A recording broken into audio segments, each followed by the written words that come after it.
So one of the things you don't want to do is you don't want to be a headhunter and just punch to the head. If you think about somebody like Rocky, as tall as he is, you're going to have to go to the body. Like, he's so tall, and he's going to have to lower his arms to protect his body because of where we are, right? So, and if you're fighting somebody taller, you're going to raise your arms up higher because it's easier for them to hit their head. If you got a real short person, you're going to lower your hand, you see what I'm saying? So it's a size deal. But it's the whole idea of the basketball head fake, you know? You want to get them to going up, down, up, down, up, down. And we talked about using our legs to do that. So the more you're used doing this kind of leg stuff, the more, see, his hands are starting to drop, so you can light up with the upper body. But you can also add in that mid-range stuff right there. See how that dropped it? It dropped his arms. He's got to deal with it. He doesn't want to deal with it by lowering his hand. He wants to deal with it by lowering his elbows to where you're hitting his elbows. But so one of the combinations would be same idea as the 1, 2, 3. It would be 1 to the head, 2 to the body, 3 to the head. So yeah, but you don't want to lose your face open. So it's not. This is not it. This is not it. This is not 1, 2. That's not it. You gotta change your whole level. I think it's better, safer to bend your knees. I also wouldn't do this. I wouldn't bend with my hips because of the knee. Now in boxing you can actually do that because you can bend down because they can't throw a knee. So a lot of the boxers will be doing that kind of stuff. But to me that's dangerous with a real fight because somebody can. So I think it's 1, and then I'm going to bend my knees, my hand's still up, and I'm going to shoot to the body, and then I'm going to stand back up and hit the head. All right? Is that good? It's kind of harder for taller You're people. coming open. It is. You're the last one. You're coming open. Where am I coming open? On the last one. Like you do the first one of it, Uh-huh. then down, and then if you hit this one. Well, let's do it again. See if I'm open. All right, here we go. We'll do it slow. 1, 2. My hands up. Yeah. 3. Right there. Where am I open? Right there. Okay. Yeah, I mean, you're always gonna have an opening. I know, Yeah. but that's what I'm saying. It's Yeah. like Once you keep really your chin possible down and to your keep shoulders yourself. up, then you're Yeah. pretty protected. Yeah, At one point you have to. In any fight, you got to give something to get something, Yeah. and even in jiu-jitsu. But that's where Kurt's, the very first lesson that we had, where he talked about pretend like you're holding a tennis ball under your chin.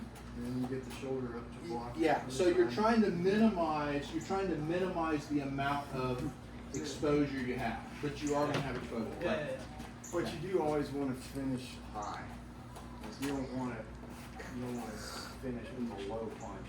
Right. And even if you weren't going to try to, if you were to come in and punch down, Yeah. you wouldn't just want to stand up. You want to punch it out with Oh, the jab, this just so it's in the Yeah. way. Just Vivi could use this for And You Grayson always in want to glass punch too. out of range. Yeah. Put something there as you're going out of range. You just want to back out. And remember, most people don't know the ground. So if you're close to them, go ahead and get closer and get behind them and take them down. Because they're, numerically speaking, there are way more trained strikers than there are grapplers. And of the grapplers, you know, there are a lot of wrestlers who don't know jiu-jitsu. And Jonathan, I love the story that Jonathan had with that. When he was younger, he knew some jiu-jitsu, and there was a state level wrestler, and he choked him out several times. And he wasn't really that good at jiu-jitsu. Like, he had just very little training. So it's a strategy. It's an odds thing. There are a lot more strikers out there than there are grapplers. Of the grapplers, there are a lot more wrestlers than there are jiu-jitsu guys. So you play the odds, you try to get out of that striking zone, and then get them to the ground, and then you do jiu-jitsu. That's my theory on it. Well, if you look at it from a self-defense standpoint, I don't know if you remember when Chael Sonnen was coaching the fighter against I didn't see it. something like that. I have They to didn't learn like the strategies Oh, yeah. because I was from whacking. He was like, yelling at him and like coming Vivi towards needs to learn them from Chelsea. Bruce. And he just kept saying, you need to stop. He's like, I can't let you get any closer. Like you refuse to let him get more than arm length too close. As soon as he did, he hit him. He's like, Right. It's like that's how you self-defense. You just accept that they cannot be any more than arm length distance from you, or you have to strike them. Yeah, exactly. Yeah, And he did. He took him down. yeah, They broke it up. And he more or less won because of it, I guess. right.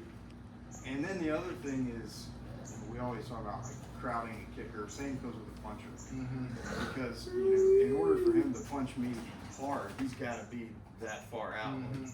If I can get to here and he's punching me, unless he's throwing like an elbow, it's like the short punches that aren't that hard. Same with Yeah. the kicker. Like if somebody's kicking you, your best bet is not to step away because you'll catch it off the chin, but crash into it and catch the whole Or a baseball bat. thing. Same concept Yeah, with a you'd baseball rather bat. get hit with the handle than the Yeah, end yeah. of the bat. You gotta get in. Yeah, you gotta crowd it. Yeah, you Which gotta is crowd it. exactly opposite of what you wanted. Yeah, well, the instinct that you have. Yeah. The instinct is to stay You in don't there. ever want to get caught on the end of the punch. Yeah, or kick, yeah. Yes, So you guys, maybe let's try to do, let's go head, body, head, head, body, head, and go from there. So let me see, what are you thinking about your body? Yeah, okay. for sure. It depends on who's kicking. Like if they're, Hey, if it's somebody, question, when he goes to the body, do I turn it like that? yeah, usually I would say if he's gonna, I would turn it. A lot of times we would turn if it's like a hook, you would turn it to the side. What if it's just a straight power punch to the body? You go like that? Yeah, for Okay. that I would turn it like Okay, that. for so I'm sure. gonna go. And then putting it on front of your body. Okay. Because you're gonna go like bang your Yeah, elbow yeah. back is gonna help with that. Yeah, there you go. That's best bet. Okay, and then we'll go here. Yeah. Are you ready? Boom, boom. That actually looked pretty good. Your hands were together, nice and tight.